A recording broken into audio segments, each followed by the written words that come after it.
오늘 특별히 자녀를 위해서 우리가 함께 기도하기 위하여 모였고요. 특별히 이번 여름을 시작하기 전에 특별히 성경학교와 수련회가 시작되는데 우리 함께 수련회와 성경학교를 위하여 또 기도하는 시간이 되었으면 좋겠습니다. 이번 주 토요일부터 유아 유치로부터 성경학교가 시작됩니다. 또 유년부가 성경학교를 바톤을 이어받게 될 것이고요. 또 초등부, 또 중고등부, 또 청년부 수련회까지 계속 이어질 텐데, 이번 여름이 정말 우리 자녀들이 주님을 만나는, 우리 젊은 세대가 주님과 인격적으로 교통하는 그런 귀한 성경학교 수련회 되기를 예수 그리스도に기도하고 축원합니다.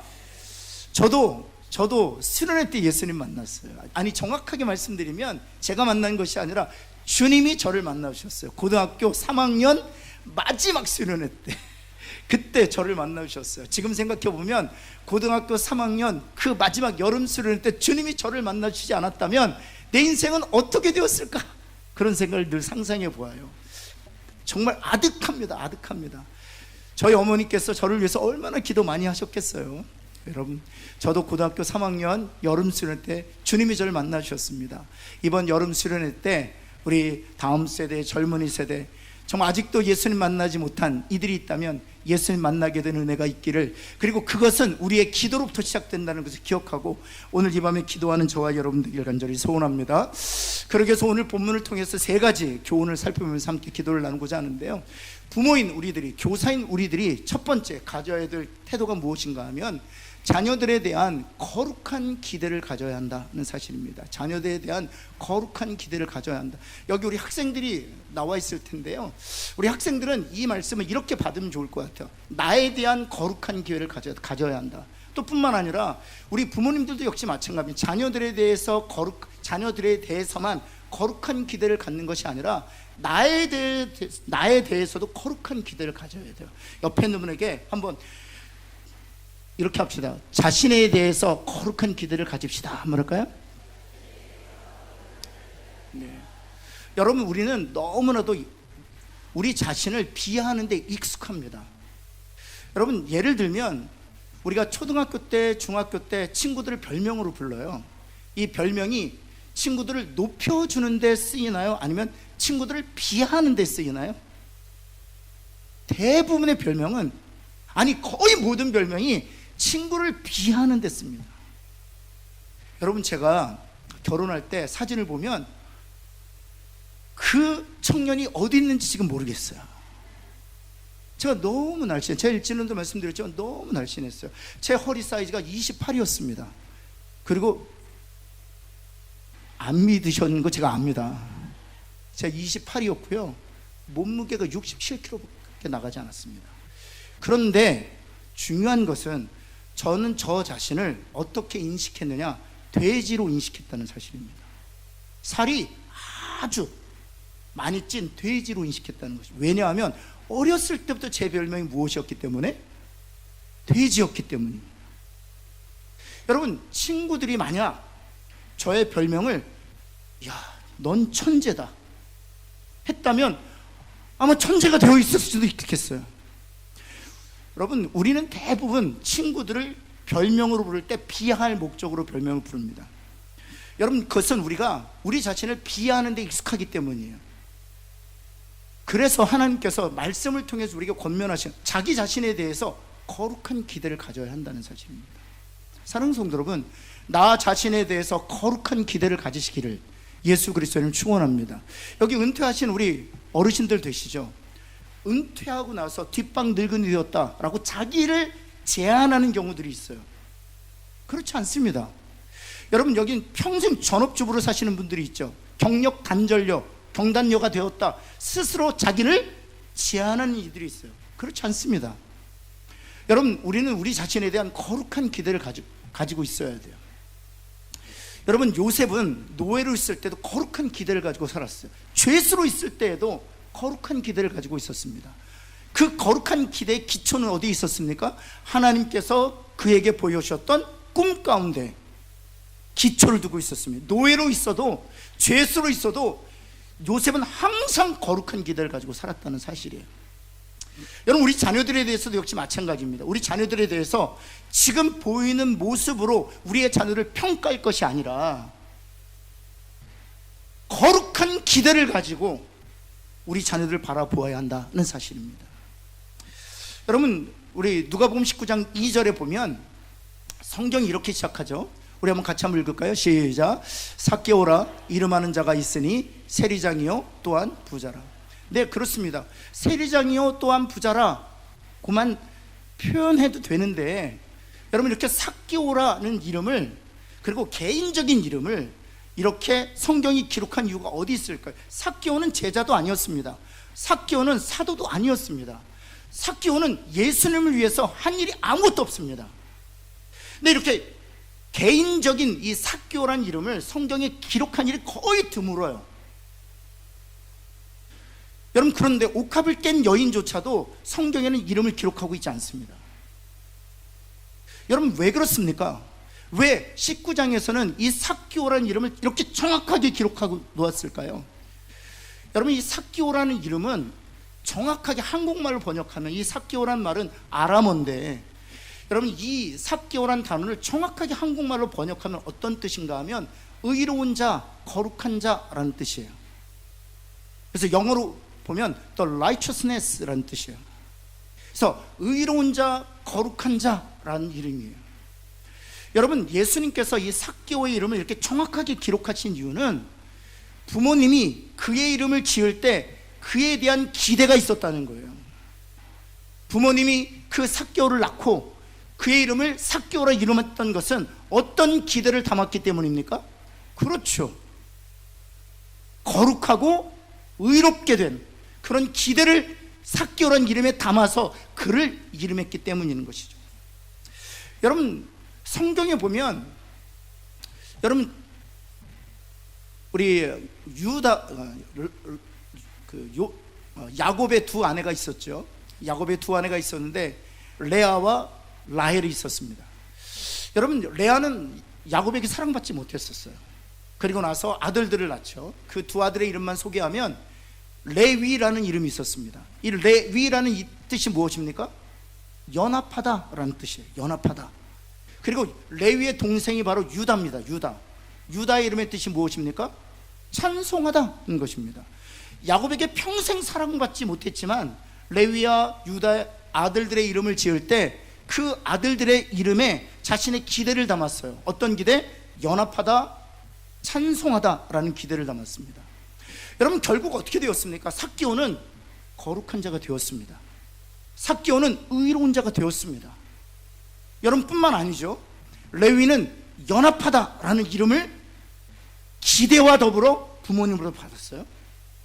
그리고 이 레위라는 이름 그대로 살았습니다. 누구와 연합한 자로 살았습니까? 제사장 지파가 되어 하나님과 사람을 연합시키는 그런 제사장직을 감당하는, 그런 연합하는 역할을 감당하는 그런 직책을 맡은 자가 되었다는 것이죠. 여러분, 유다는 찬송하다는 것이었습니다. 그대로 메시아의 조상으로 하나님을 찬송하게 하는 그런 지파로 쓰임받게 되었습니다. 여러분, 이것을 통해서 하나님께서 우리에게 말씀한, 부모가 자녀에게 가지는 기대가 중요하다는 것입니다. 내가 나에 대해서 가지는 기대가 중요하다는 것입니다. 사랑하는 성도 여러분, 부모로서 자녀들에게 거룩한 기대를 가지고 살아가는 그런 은혜가 저와 여러분에게 있기를 예수 그리스도의 이름으로 축원합니다. 나에 대한 거룩한 기대도 가지고 사시기를 예수 그리스도의 이름으로 다시 한번 축원합니다. 여러분, 제가 종종 이런 얘기를 참 많이 들어요. 제가 저희 집안에서 어렸을 때부터 주변에서 구박하는 사람들이 정말 많았어요. 그런데 정말 저는 이상하게 하나님께서 그런 마음을 주셨어요. 저에게. 죄송합니다. 여러분, 용서하고 들으세요. 제가 잘난 줄 알고 살았어요. 비웃으셔도 됩니다. 근데 저는 정말 제 안에 저에 대한 기대가 있어요. 물론 한편으로 저를 비하하는 것도 공존해요. 그런데 그것이 사실 결정적인, 저의 일전에 말씀드렸지만 제가 정말 자기 비하와 열등감으로 쩔어 있었던 그런 시절이 있었습니다. 근데 그랬었던 제가 결정적으로 바뀐 때가 있어요. 그래서 굉장히 잘난 맛에 사는 사람으로 바뀌었는데, 그게 무엇인가 하면 말씀이었습니다. 말씀. 요한복음 6장 말씀. 제가 늘 말씀드리지만 오병이요, 내가 저를 볼 때 오병이어 같지만 주님 손에 들려지면 그것으로 5,000명을 먹일 수 있는 재료가 될 수 있구나. 그래서 저에 대한 기대를 가지고 있어요. 어떤 기대? 저는 오병이어지만 주님 손에 들려지기만 하면 나를 통해 주님이 5,000명 먹이신다, 이런 기대를 가지게 되었어요. 사랑하는 성도 여러분, 그 기대를 가질 때부터 그 전과 후로 저는 바뀌었어요. 우리가 자기에 대한 기대, 또 자녀들에 대한 기대를 가지고 사시기를 예수 그리스도에 다시 한번 축원합니다. 그래서 제가 실제로 적용하는 게 있습니다. 저희 첫째 아들과 둘째 아들에게 비록 지금 현재의 보이는 모습은 불만족스럽죠. 지금 현재의 보이는 모습은 정말 형편없을 수도 있습니다. 그런데 제가 기도할 때마다 거룩한 기대를 가지고 기도해요. 하나님, 우리 큰아들을 통해서 하나님이 영광을 받으시기를 원합니다. 하나님, 우리의 큰아들이 정말 믿음 좋은 가문 되기를 간절히 소원합니다. 우리 큰아들이 좋은 믿음의 선한 영향력을 미치는 그런 거룩한 그런 기둥이 되기를 간절히 소원합니다. 거룩한 기대를 가지고 기도합니다. 사랑하는 성도 여러분, 지금 우리의 눈에는 형편없지만 거룩한 기대를 가지고 기도할 때 하나님께서 그 기도에 응답하여 주실 줄을 믿습니다. 제가 일전에 잠깐 말씀드렸지만 닉 보이치지 같은 경우는요, 태어날 때부터 팔과 다리가 없는 채로 태어났습니다. 사지가 완전히 잘라버린 채로 몸뚱아리 하나 가지고 태어났어요. 여러분, 그럼에도 불구하고 지금도 전 세계를 다니면서 강연을 통해서 예수 그리스도를 증거하고 또 수많은 사람들을 주님 앞으로 인도하는 일에 쓰임받고 있는데요, 여러분, 그렇게 된 때에는 부모님이 크리스찬 부모님이었고요, 그 몸뚱아리 하나 가지고 태어났지만 그 어렸을 때부터 그 아이에 대한 기대를 가지고 있었기 때문이에요. 그리고 그 기대를 기도로 바꾸었고요, 그 기대를 자녀한 격려로 바꾸었어요. 여러분, 한 번도 부모가 너는 왜 태어났어? 팔, 다리가 없는, 사지가 없는 몸뚱아리만 가지고 태어났죠. 어떻게 그래? 너는 부끄러워. 너를 데리고 다닐 수가 없어. 그러지 않았어요. 항상 수영장에 데려갔고요, 항상 서핑 보드 위에 태워서 많은 사람들이 부끄러워하지 않았습니다. 항상 기대하는 마음으로 기도했고 기대하는 마음으로 격려했습니다. 결과 물론 티네이저 때 여러분 방황의 시기가, 조금 이따 말씀 나누겠죠, 방황의 시기가 있어요. 그러나 결국 그것을 극복하고 부모의 기대가 기도가 되었던 그 기도를 하나님 들으시고 응답하셨다는 사실이에요. 사랑하는 성도 여러분, 나에 대해서도 거룩한 기대를 가지고 우리의 자녀들에 대해서 또 다음 세대 청년 세대에 대하여 거룩한 기대를 가지고 기도하는 저와 여러분 되기를 예수 그리스도에 다시 한번 축원합니다. 두 번째는요, 뿐만 아니라 우리가 거룩한 기대를 가지지만 그 기대가 실제 현실이 되기 위해서는 인내해야 돼요. 기도해야 돼요. 옆에 있는 분에게 인내하며 기도합시다 한번 할까요? 그 기대가 바로 현실이 되진 않아요. 오늘 기대했다고 내일 현실이 되지 않습니다. 어제 기대했다고 오늘 현실이 되지 않습니다. 변화는 그렇게 급진적으로 오지 않아요. 그렇기 때문에 우리의 기대가 실제가 되기 위해서는, 그리고 기대대로 우리의 자녀들이 거룩하고 의로운 하나님의 사람이 되기 위해서는 우리 부모가 해야 될 일이 있다면 또 부모들이 잘할 수 있는 것입니다. 그것은 인내하는 것입니다. 그리고 기도하는 것입니다. 여러분, 주님을 만나기 전에 삭개오는 어떤 인물이었습니까? 누가복음 19장 2절에서 그것을 얘기하고 있지 않습니까? 세리장이요 또한 부자였다는 것입니다. 여러분, 세리도 사실은 죄인인데 세리 중에 장이 되었다면 얼마나 극악무도한 죄인이었다는 사실을 알 수 있는 것이죠. 뿐만 아니라 부자였다는 겁니다. 여러분, 텍스 컬렉터가 부자였다는 것은 무엇을 의미하는 것입니까? 우리가 잘 아는 것처럼 더 많은 세금을 걷어들였다는 것을 의미하는 것이죠. 그 당시에는 이스라엘이 로마의 압제를 받고 있었습니다. 그리고 그 모든 텍스는, 그 세금은 로마로, 마치 우리가 일제 치하에 신음하고 있었을 때 여러분, 군산에서 수많은 쌀들이 일본으로 건너갔다고 해요. 그 쌀을 징집했던 사람들이 바로 세리와 같은 사람들이었죠. 그리고 부자였다는 거죠. 여러분, 로마에게 바치는 세금이 1이었다면 착복하는 것 또한 만만치 않았을 것입니다. 여러분, 그는 부모의 기대와는 정 다른 길을 걷고 있었습니다. 그가 태어났을 때 부모님들은 거룩한 자, 의로운 자가 되는 그런 거룩한 기대를 가지고 있었지만 그 세리는 부모의 기대와는 정반대의 길을 걷고 있었다는 사실입니다. 여러분, 제가 신방하다 보면은 이런 얘기를 종종 듣습니다. 목사님, 우리 아이가 고등학교 때까지는 얼마나 신앙생활을 했는지 몰라요. 그런데 지금은 교회도 출석하지 않아요. 목사님, 우리 아이가 정말 청년 때까지는 그렇게 믿음이 좋았는데 결혼하고 나서는 정말 교회 근처도 가지 않아요. 목사님, 우리 아이는 전혀 예수를 믿지 않습니다. 정말 방탕의 길로 가고 있습니다. 부모의 기대와는 전혀 다른 길을 걷는 자녀들이 있을 것입니다. 여러분, 그가 누구냐? 바로 삭개오 같은 인물들이에요. 사랑하는 성도 여러분, 요셉 같은 인물도 있지만, 다윗 같은 인물도 있지만, 우리 자녀들 가운데는 삭개오 같은 인물도 있는 거예요. 그러나 여러분, 삭개오처럼 방탕하고 삭개오처럼 그렇게 방황해도 부모로서 인내하고 또 거룩한 기대를 가지고 기도하는 저와 여러분 되기를 예수 그리스도의 이름으로 다시 한번 축원합니다. 저희 어머니 말씀드리면, 저희 어머니가 정말 특기가 하나 있었어요. 저희 어머니에게 특기가 하나 있었습니다. 그건 무엇인가 하면 인내하는 거예요. 정말 저희 어머니는 정말 인내하셨어요. 특별히 저희 어머니에겐 두 아들이 있었는데요, 제가 첫째 아들, 그 둘째 아들이 있었습니다. 근데 그 첫째 아들, 둘째 아들 중에 특별히 첫째 아들이 말썽을 많이 부렸어요.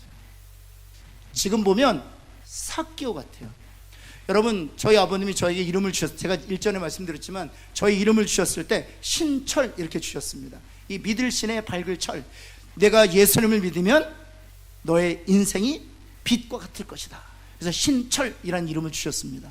그래서 저희 아버님은 제가 어렸을 때부터 저희 어머님과 더불어 첫 열매니까 목회자로 드린다 했었습니다. 늘 저희 아버님과 어머니는 제가 목사가 될 것에 대한 거룩한 기대를 가지고 살았습니다. 근데 교회에서는 우리 장로님들과 권사님과 시무집사님 계시잖아요. 그러면 저희 두 아들을 늘 평가하게 되어 있습니다. 그렇죠? 저희가 연년생이에요. 연년생인데도 1년하고 6일밖에 차이 나지 않는 연년생이에요.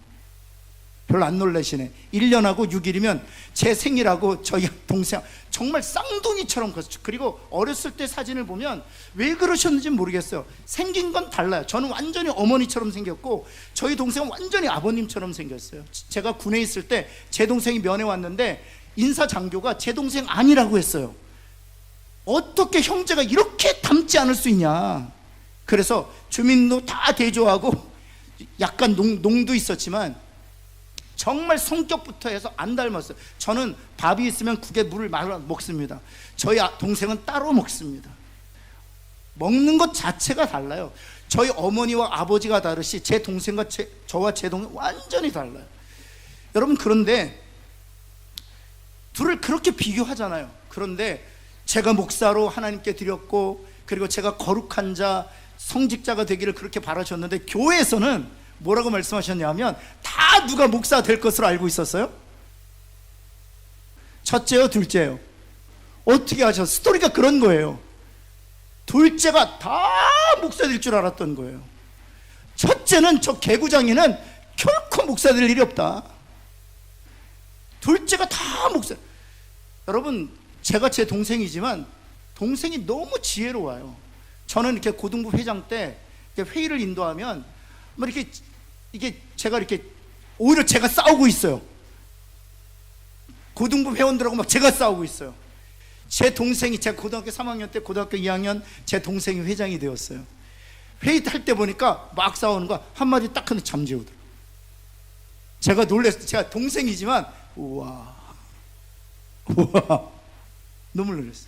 교회에서도 동생이 참 영적으로 제가 청년 때 있었던, 청년 때도 제가 그 방언 받기 위해서 막 기도하고 있는데 누가 제 뒤에 와서 손을 얹고 방언으로 막 저를 위해서 기도해 주는 거예요. 샬라샬라 하면서 막 저를 위해서 막 눈물을 흘리면서 저를 위해서 기도해 주더라고요. 누구지? 그러고 봤더니 누굴까요? 얼마나 기분이 안 좋던지 샬라샬라 얼마나 기도해 주고. 여러분, 그렇게 저는 삭개오 같았어요. 삭개오 같아요. 정말 삭개오 같았어요. 부모의 거룩한 기대와 의로운 기대를 가지고 살았지만 저는 정말 제가 보아도 삭개오처럼 살았어요. 여러분, 그런데 저희 어머니가 정말 잘하셨던 게 있어요. 한 번도 포기하지 않으셨어요. 단 한 번도 포기하지. 늘 저에게 나는 네가 목사가 될 것을 내가 믿는다. 내가 목회 잘할 것을 내가 믿는다. 너는 하나님 앞에 쓰임받는 엄마가 기도할 때마다 하나님이 환상을, 거짓말이시겠지만 하나님이 비전과 환상을 보여주신다. 하나님께서 너를 통해서 놀라운 일을 행하실 거다. 저는 그런 이야기를 듣고 자랐어요. 사랑하는 성도 여러분, 인내하고 기도하시기를 예수 그리스도의 이름으로 축원합니다. 그래서 40일 특세가 있다 그러면, 저희 아버님이 섬기시는 교회에서 40일 특세가 있다면 저는 꼭 깨워서 데리고 다녔어요. 저는 40일 특세를 한 번도 빠진 적이 없어요. 40일을 꼬박꼬박 치웠습니다. 여러분, 장의자에서 자는 한이 있더라도 어머니와 아버님은 저를 꼭 깨워서, 여러분, 거룩한 기대를 가지고 실망하지 아니하고 인내하고 기도하면 하나님께서 그런 일을 행하실 줄을 믿습니다. 제가 미국에서 계속 있었잖아요. 9년 동안 9년 만에 학업을 다 마치고 나서 9년 만에 한국에 들어왔어요.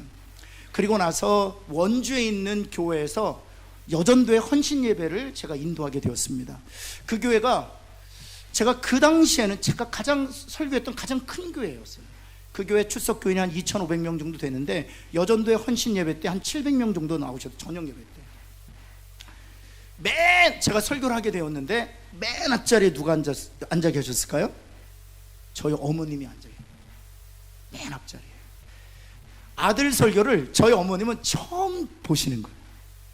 아들 설교를 어머니 처음 보시는 거예요. 그 교회의 사모님이 저희 어머니랑 너무 친한 사모님이세요. 아버님하고 친하고.